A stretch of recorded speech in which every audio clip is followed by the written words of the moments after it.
The Heart Under the Floor. The old house was very quiet at night. It stood at the end of a narrow street under dark trees and a pale moon. During the day, the house looked normal, but at night the windows looked black and every small sound seemed loud. In this house lived two people. One was an old man. He was gentle and quiet. He did not have many visitors. He spent most days sitting near the fire, reading books or looking out the window. The other person was his helper, Edward. Edward cooked the old man's meals. He cleaned the rooms. He brought tea in the afternoon.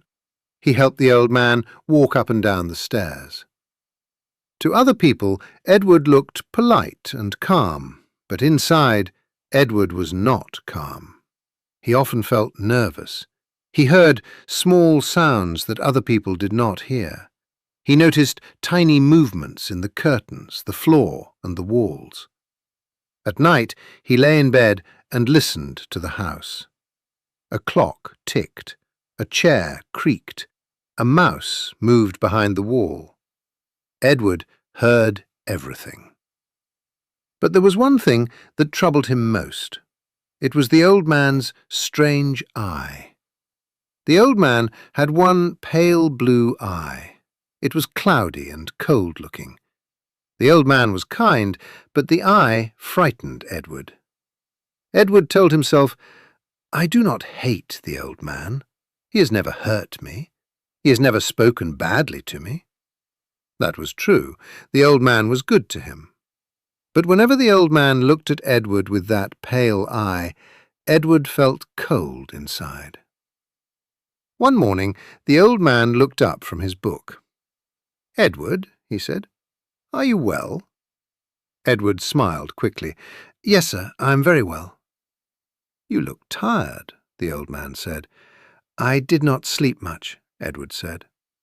The old man nodded. "This house makes many sounds at night," he said. "Old houses always do." Edward looked at the walls. "Yes," he said quietly, "many sounds." That night, Edward could not sleep. The moon was behind the clouds. His room was dark. The whole house seemed to breathe slowly. Edward sat up in bed. He thought about the old man's eye. He tried not to think about it, but the thought returned again and again. At midnight, Edward got out of bed. He took a small lamp from the table, but he did not light it. He opened his door very slowly. The hallway was dark. Edward walked to the old man's room. He placed one hand on the door. The door made a tiny sound. Edward stopped. He waited. No sound came from inside. Slowly, very slowly, he opened the door. The old man was sleeping. Edward stood in the doorway for a long time. He looked at the old man in the bed. The old man's eyes were closed. Edward felt calm again. "The eye is closed," he whispered. "There is no problem." He went back to his room. The next morning, Edward served breakfast. "Good morning, sir," he said. "Good morning, Edward," the old man said. Edward smiled. He was very polite. He poured tea. He cut bread. He asked about the old man's sleep. The old man smiled back. "You are kind today," he said. Edward's smile did not change. For 7 nights, Edward did the same thing. At midnight, he walked quietly to the old man's room. He opened the door very slowly. He looked inside. But every night the old man's eye was closed, so Edward did nothing. During the day, he acted normal. He cleaned the house. He made soup. He brought books. He spoke kindly. But at night, he became silent and careful.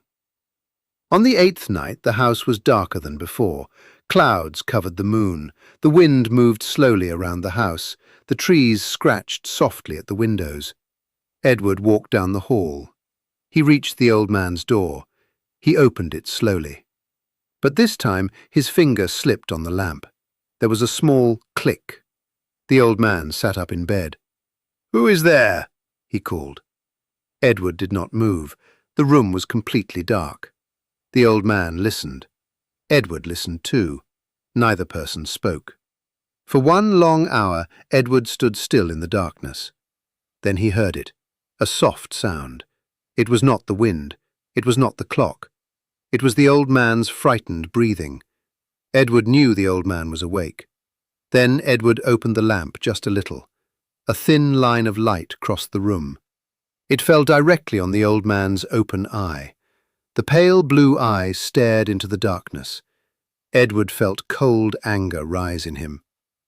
"There it is," he whispered. Then another sound began. It was low and soft at first. Thump, thump, thump. Edward's face became tense. It was the old man's heart, or Edward thought it was. The sound grew louder in his mind. Thump, thump, thump. Edward covered one ear, but the sound did not stop. He thought, the neighbours will hear it. The sound seemed louder and faster. Thump, thump, thump. Edward could not bear it. He rushed into the room. The old man cried out once. Then the room became silent. The old man did not call again. The heart sound stopped. Edward stood in the dark room, breathing hard. For a moment, he felt only silence. Then he closed the lamp. "It is over," he said. Edward worked quickly and quietly. He cleaned the room. He moved the old man's things. He hid the terrible secret under the wooden floor. The house was silent again. No one could see anything. Edward looked at the floor. He smiled. "No one will know," he said. At 4 o'clock in the morning, there was a knock at the front door. Edward froze. The knock came again. Edward walked calmly to the door and opened it. 3 police officers stood outside. "Good morning," one officer said. "We are sorry to trouble you." Edward smiled. "Not at all," he said. "What can I do for you?" "A neighbour heard a cry in the night," the officer said. "We need to check the house." Edward's heart jumped, but his face stayed calm. "Of course," he said. "Please come in." The officers entered. Edward spoke smoothly. "The old man is away in the country," he said. "The cry was mine. I had a bad dream." The officers looked around the house. They searched the sitting room. They searched the kitchen. They searched the hallway. Edward was not afraid. He showed them everything. He even took them into the old man's room. "See," Edward said, "everything is in order." The officers looked around. They saw the bed. They saw the table. They saw the chair. They saw the clean floor. They found nothing. Edward felt proud. He placed chairs in the room. "Please sit down," he said. "You must be tired." The officers sat. Edward sat too. He placed his chair on the very spot where the secret was hidden under the floor. He smiled and talked. The officers talked about the weather. They talked about the neighbourhood. They talked about the old house. Edward answered politely. At first, everything was easy. Then Edward heard a sound, a soft sound. Thump. He stopped talking for a second. One officer looked at him. "Are you all right?" the officer asked. "Yes," Edward said quickly. "Very well." The sound came again. Thump. Thump. Edward looked at the officers. They were still talking calmly. They did not hear it. Edward told himself, "It is only my imagination." He smiled wider. He spoke louder.